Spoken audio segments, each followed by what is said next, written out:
Chers amis résistants, bonjour. Voici notre chronique du lundi 13 avril de l'année 2020. Alors, ce printemps est un printemps tout à fait exceptionnel, à tout point de vue, pour les hommes, pour la nature. À Venise, les eaux de l'Adriatique sont redevenues plus pures, plus bleues. Il y a des rorquals, petites baleines, au large des calanques de Marseille-Cassis. Des canards sont arrivés devant la Comédie Française. Beaucoup de gens se réjouissent d'entendre dans les villes les oiseaux chanter. L'air est plus pur. Le silence des hommes et le chant de la nature se réveillent. Mais dans quelles conditions? Et à quel prix? Prix humain, prix social, prix psychologique. Faut-il se réjouir? Les ennemis de la Terre dépeignent souvent les biocentristes, que nous sommes les défenseurs de la nature, des animaux, du vivant, comme étant des misanthropes. Il faut dire que un de nos amis, Yves Pacalet, a écrit un livre qui s'appelle « L'humanité disparaîtra, bon débarras ». L'humanité a un peu seulement, mais un peu quand même disparu depuis un mois de toutes les campagnes, de toutes les villes européennes. L'homme s'est retiré. L'humanité disparaîtra, bon débarras. Voilà un titre bien provocateur et qui doit faire plaisir à nos contempteurs, à ceux qui nous dénigrent et à ceux qui nous présentent comme étant des gens aigris, rances, méchants, mauvais, qui veulent à nos semblables que du mal, alors que c'est l'inverse. Le biocentrisme, c'est un dépassement de l'humanisme. Ce n'est pas un contre-humanisme. En défendant les droits de l'animal, les droits de la nature, nous défendons aussi les droits de l'homme. Et nous sommes non pas pour que l'on revienne sur les acquis, sur les droits de l'homme, sur l'humanisme, sur les lumières du XVIIIe siècle, mais pour qu'on les étende, les dépasse, les élargisse à l'ensemble du vivant. Nous sommes des humanistes, et ce que nous souhaiterions, c'est que les eaux de l'Adriatique restent pures, que des dauphins et des rorquals puissent s'ébattre dans les calanques de Marseille toujours, que les canards sauvages puissent nous visiter, que l'on puisse voir un sanglier quelque part sans tout de suite ameuter les forces publiques parce qu'on a vu un monstre défiler dans un village. Oui, ce que nous voulons, c'est la réconciliation de l'homme avec la nature. Non pas sa disparition, mais sa réconciliation. Car, voyez, les hommes pourraient très bien apprendre à respecter la nature. Et puisque je vous citais un livre tout à l'heure, j'en citerai un autre, du regretté Hervé Bazin, qui était membre d'une association d'opposition à la chasse. Hervé Bazin a écrit un petit roman qui s'appelle « L'église verte ». L'église verte, ce n'est pas l'église religieuse, c'est la forêt. La forêt, c'est une église.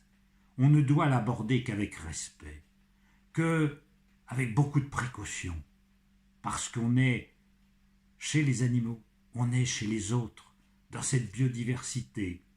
Et ce qui doit disparaître, ce n'est pas l'homme, c'est le nuisible. Le nuisible, c'est celui qui aborde la nature avec un fusil, avec des pièges, avec une motorisation pétaradante, qui se défoule dans la montagne, qui se défoule sur la mer, qui croit que tout ça est fait pour être saccagé, piétiné, dominé, écrasé. Alors qu'il faut le respecter, le respecter. Alors, moi, biocentriste, écologiste, naturaliste, animaliste, je ne me réjouis pas de ce qui se passe en ce moment. Parce que des hommes souffrent et des hommes meurent. Et cela, voyez-vous, ce n'est pas acceptable non plus. Je ne voudrais pas que la paix de la nature soit payée à ce prix, mais qu'elle soit payée, cette paix, par une élévation morale, par l'abolition de la chasse, de l'approche mécaniste de la nature. Il faut respecter et considérer que la nature est une église verte. Et le croyant, autrefois, quand il y en avait, n'abordait pas l'Église en vitupérant, en hurlant, en criant, en piétinant, mais avec respect. Et c'est comme ça qu'il faut aborder le vivant. Alors nous n'en sommes pas là actuellement. Et une épidémie s'est abattue, une pandémie, puis c'est une épidémie mondiale, s'est abattue sur le monde. Les dirigeants de la planète ne l'avaient guère prévu, parce que les dirigeants sont des adeptes de la secte libérale qui voue tout au profit, à l'argent facile, à la spéculation. Et les premiers de cordée ne sont pas les premiers de corvée. Ce sont au contraire des privilégiés oligarchiques qui ne pensent qu'à s'enrichir très vite en spéculant. Aussi, ils n'ont pas pris à temps les mesures nécessaires pour vous protéger. Voyez-vous que des virus apparaissent, mutent. C'est banal, c'est fréquent, c'est prévisible. Les épidémiologistes, les virologues le savent. Ils devaient apparaître, ces virus. C'est pas le premier d'ailleurs. Il y a déjà eu une alerte en 2003 avec le premier SRAS, qui était aussi un coronavirus qui est né à Hong Kong, du fait qu'un homme a péché, comme diraient les croyants d'autrefois, en mangeant une civette. C'était un petit mammifère qui lui a transmis le virus qui s'est propagé très vite et qui s'est trouvé quelques jours plus tard via un hôtel où séjournait un médecin qui avait contracté la maladie et qui a contaminé 7 personnes qui sont parties au Canada et en Égypte par avion et qui a propagé ce virus. Je crois que si les virus pouvaient parler, ils érigeraient une statue au trafic aérien. C'est un excellent vecteur de propagation des maladies. Autrefois, quand la peste apparaissait quelque part, il fallait des semaines pour qu'elle arrive en bateau du Proche-Orient, en Italie, comme en 1348 ou en 1720 à Marseille. Il fallait des jours. Maintenant, en quelques heures, un virus traverse la planète et va partout. Alors, c'était très prévisible. Le premier SRAS de 2003 était mal conçu pour le peuple des virus. Il tuait très vite ses victimes. Donc en les tuant trop vite, il empêchait la propagation. Ah, seconde tentative en 2012 avec le MERS, qui lui a sévi au Proche-Orient et qui là aussi était trop létal. Et puis cette fois-ci, c'est la grande réussite des virus. Le virus est parfait. Il tue, bien sûr qu'il tue. Il tue beaucoup. Et il fait énormément souffrir et il diminue, il va laisser des séquelles, avec des péricardites, avec des atteintes du rein, avec des fibroses pulmonaires. Il y a ceux qui meurent, il y a ceux qui resteront affaiblis leur vie durant par cette maladie. Mais il tue lentement. Il tue lentement, ce qui permet qu'il se propage. Et quand il est apparu, en janvier dernier, en décembre dernier en Chine, du fait que des gens consommaient des pangolins et des chauves-souris, c'était un virus de la chauve-souris, et quelle erreur de manger des chauves-souris, c'est pas fait pour ça une chauve-souris, c'est pas fait pour être mangé. Rassurez-vous, si vous voyez des chauves-souris chez vous, n'ayez pas peur, mais ne les mangez pas. Voilà, laissez-les tranquilles, elles ne vous donneront aucune maladie, rassurez-vous. Bien, il ne faut pas les manger. Alors donc, quand ce virus est apparu, ce qu'eût dû faire tous les dirigeants de la planète, c'est isoler la zone en question, confiner la zone en question, ne pas laisser sortir le virus, non pas pour punir les habitants de là-bas. Je dirais la même chose si c'était nous qui étions directement concernés. On ne laisse pas sortir un virus. Une fois qu'il est sorti de son bocal, il parcourt le monde et on ne peut plus l'arrêter, ou très difficilement. C'est une erreur. Pourquoi ? Parce qu'on ne voulait pas peiner les compagnies aériennes, on ne voulait pas sanctionner la globalisation, porter nuisance aux affaires. Résultat, pandémie mondiale. Et là, on découvre que, évidemment, les sociétés n'ont pas vraiment les moyens de traiter cela. Notre science, qui a fait des progrès indéniables, notamment à la fin du 19e siècle, au début du 20e siècle, il y a eu une véritable révolution dans la médecine, avec la compréhension des agents pathogènes, des problèmes de vaccination, la découverte puis des antibiotiques. toutes ces découvertes ont révolutionné littéralement la médecine, ce qui fait que des maladies comme la diphtérie, la typhoïde, la coqueluche, le tétanos, la tuberculose ont été plus ou moins maîtrisées. Et puis, depuis 60 ou 60 ans, on fait des petits pas, mais que des petits pas. Et quand j'entendais parfois certains médecins se gargariser, vous savez, des médecins très médiatiques qui passent à la télé, qui nous expliquent que maintenant tout va bien, notre science est telle que l'on guérit un peu tout. Malheureusement, c'est faux. C'est faux. Et là, on se rend compte qu'ils ne savent pas,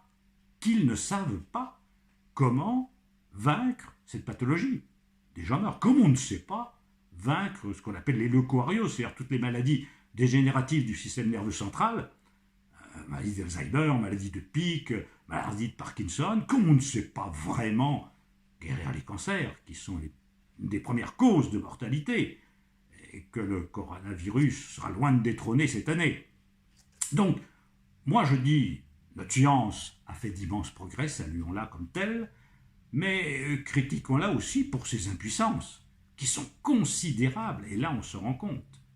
Mais pourquoi notre science est-elle aussi désarmée face au virus, que ce soit le virus qui nous affecte actuellement, que ce soit les autres. Le VIH, il a fallu 30 ans pour essayer de trouver un véritable traitement. Ebola, on ne sait pas trop.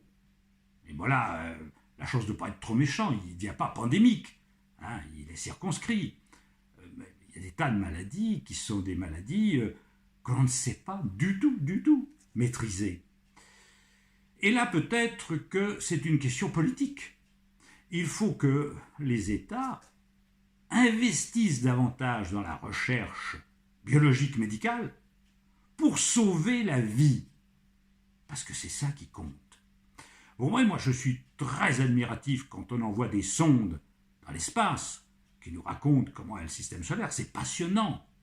La science de l'astrophysique, c'est passionnant. Et ça nous éclaire sur ce que nous sommes, sur le cosmos, tout ça. Oui, c'est très bien. Que la technologie, actuellement, fait des progrès considérables. Mais il ne faut pas s'y tromper. C'est parce que derrière tout cela, il y a beaucoup d'argent à gagner. Et combien d'ingénieurs travaillent sur la mise au point de gadgets agréables, intéressants, utiles. Mais ces intelligences ne devraient-elles pas être consacrées d'abord à la défense de la vie, de votre vie, de la vie de ceux que vous aimez? Parce que tout ça, c'est derrière tout ça, c'est pas de la théorie, c'est du concret. C'est du concret. Il y a des gens qui souffrent, il y a des gens qui meurent, il y a des gens qui sont endeuillés par ces maladies qui nous affectent. Celles d'aujourd'hui, celles d'hier, qui seront là encore demain. Il y a des efforts à faire. Et ces efforts, l'Occident, industrialisé, moderne, ne les fait pas. Et on s'en rend compte maintenant, en ce moment, où on essaie de protéger, pas tellement les malades, mais les hôpitaux. Il faut veiller à ce que la capacité des hôpitaux soit préservée, dans l'intérêt des gens évidemment, mais c'est surtout une question de capacité de réanimation que l'on protège plus que les individus. Et puis, on n'a pas les moyens de préserver la sécurité des gens. Qu'est-ce qu'il faudrait? Évidemment, il faudrait équiper tout le monde en masques. Par exemple, il n'y en a pas, il faut les faire venir de Chine. Désolant que nos pays, que l'on croyait évoluer, ne sont pas capables de se protéger, qui n'ont pas suffisamment de réanimateurs, de bouteilles d'oxygène, de blouses pour les soignants, de masques pour tout le monde. Et ce serait moins liberticide d'obliger les gens à porter un masque dans l'espace public que de leur interdire d'aller et de venir. On porte atteinte actuellement aux libertés fondamentales, bien sûr, au nom de la sécurité. Et je ne désapprouve pas fondamentalement le confinement. Mais je dis que si on doit confiner les gens, c'est parce qu'on n'a pas les moyens de les protéger autrement. Comment les protéger autrement? Eh bien, on a vu le gouvernement français dire aux gens, si vous contractez le Covid-19, ne vous inquiétez pas, vous restez chez vous. Vous appelez votre médecin qui vous prescrira du paracétamol, à pas plus de 3 ou 4 grammes par jour, bien sûr, voilà, il vous prescrira ça, vous restez chez vous bien confiné. Oui, c'est-à-dire vous contaminez vos conjoints, vous contaminez vos enfants, vos parents, enfin ceux qui sont à côté de vous, vos voisins. Alors qu'il faut trouver des centres où on peut mettre dans des conditions très agréables, très confortables, les patients, les malades, tous les malades, même ceux qui ne sont pas en réanimation, pour éviter la contagion. Il ne faut pas confiner les gens, il faut confiner les malades pendant le temps où ils sont malades. Les confiner, de préférence dans des hôtels de luxe, hein, parce que ce n'est pas pour les punir, au contraire. Mais il faut les confiner pour empêcher la contamination. Mais on n'a pas les moyens de le faire. Donc on leur dit restez chez vous. Restez chez vous, mais c'est-à-dire contaminer tout votre entourage, qui eux contamineront leur entourage. Et c'est comme ça que les maladies se propagent. Et c'est comme ça qu'on ne peut pas sortir du confinement. Tout ça parce que les moyens ne sont pas mis là où il faudrait les mettre. Et puis tout ça va se terminer un jour, rassurez-vous. Le virus va muter d'une manière ou d'une autre, il va devenir ou plus ou moins pathogène, malheureusement, il peut devenir plus pathogène encore, ou au contraire il peut s'éteindre, comme on voit souvent se passer le sort des virus, hein, c'est d'évoluer, et il y aura une reprise d'activité. Et là, j'entends déjà certains individus, les premiers de cordée, qui nous disent vous travaillerez plus, vous travaillerez beaucoup plus, il faudra renoncer à vos droits sociaux, hein, pas de vacances, plus de semaines de 35 heures, ou de 38, ou de 40. Non. Tout ça, c'est terminé. Alors, moi, je vais vous dire quelque chose, je le comprends, hein, entendons-nous bien. Hein, il faut sauver les activités qui permettent aux gens de vivre, pas la spéculation, hein, les activités qui permettent aux gens de vivre. Mais l'économie doit être au service de l'homme, et pas l'homme au service de l'économie. Hein, ça n'a pas de sens, autrement. Et il faut le faire de manière, j'allais dire, très limitée. Je vais m'expliquer. Quand en novembre 2015, les islamistes ont attaqué des intérêts en France, ont tiré dans les terrasses et au Bataclan, ils ont tué des gens. Bon, il y a eu 150 morts. C'était une déclaration de guerre. Il est tout à fait normal que l'État, qui est en charge de la sécurité des personnes, réponde à cette déclaration de guerre. Ce n'est pas nous qui désignons l'ennemi, c'est l'ennemi qui nous désigne comme ennemi et qui nous a choisis comme ennemis. Donc que l'on déclare une guerre, c'est normal, on utilise les moyens de la guerre quand on ne peut pas faire autrement. Mais les lois qui ont été votées à cette occasion, au lieu d'être limitées au but, c'est-à-dire à la guerre que l'on faisait aux djihadistes, a été utilisée par certains préfets, par certains ministres qui n'ont pas été en prison alors qu'ils auraient dû y aller, contre des militants politiques, de gauche, d'écologie, de droite, peu importe, mais qui n'étaient pas l'ennemi, qui n'étaient pas des djihadistes.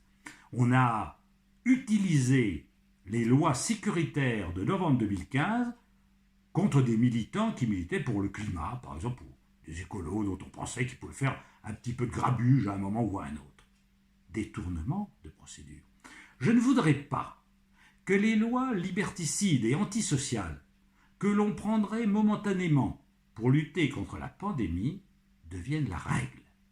Alors moi je dis la chose suivante. Toutes les fois qu'une situation exceptionnelle appelle une loi d'exception, il faudrait assortir cette loi d'exception qui a un but précis, lutter contre les djihadistes en novembre 2015, et aujourd'hui répondre à la pandémie. Que cette loi soit assortie de délais, soit assortie d'un but précis et assortie de sanctions pénales extrêmement sévères à l'encontre des dirigeants qui utiliseraient ces lois dans une autre circonstance et dans un autre but que ceux qui ont été définis. Parce qu'un peuple qui renonce à la liberté pour sa sécurité ne mérite ni la liberté ni la sécurité. Donc il faut à la fois garantir la sécurité, garantir l'économie, répondre à la guerre quand on nous fait la guerre, on ne peut pas faire autrement, on ne va pas laisser assassiner les gens. Mais il ne faut pas détourner ces procédures pour créer un État totalitaire, progressivement, qui deviendrait totalitaire ou antisocial. Et quand j'ai entendu, comme vous, le dirigeant du MEDEF parler hier ou avant-hier en disant qu'il faudrait que les gens renoncent à leurs droits sociaux, j'ai trouvé ça d'une indécence absolue, alors que ces gens-là refusent, l'ISF refuse, eux, les sacrifices, je vais aller demander au peuple. Quelle honte! Mais quelle honte! Quelle honte but! Il y a des peines de prison qui se perdent. Il y a des peines de prison qui se perdent. Non pas, encore une fois, que je nie les efforts à faire. Je les accepte à une condition, qu'ils soient strictement encadrés, limités et assortis de sanctions à l'encontre des préfets, des ministres, des décideurs qui utiliseraient ces normes dérogatoires pour en faire des normes habituelles. Non, nous devons refuser cela. Il faut défendre la santé publique. Il faut défendre aussi la liberté. Comme il faut défendre l'homme, l'arbre, l'animal, la nature, en réconciliant tous ces intérêts. Soyons vigilants, mes amis. Ne nous laissons pas embarquer dans une société qui deviendrait une société totalitaire. La liberté, ça se défend, comme la vie. Et c'est pour ça que nous sommes des militants, c'est pour ça que nous sommes des résistants. Continuez le combat. À bientôt, j'espère, mes amis. Protégez-vous.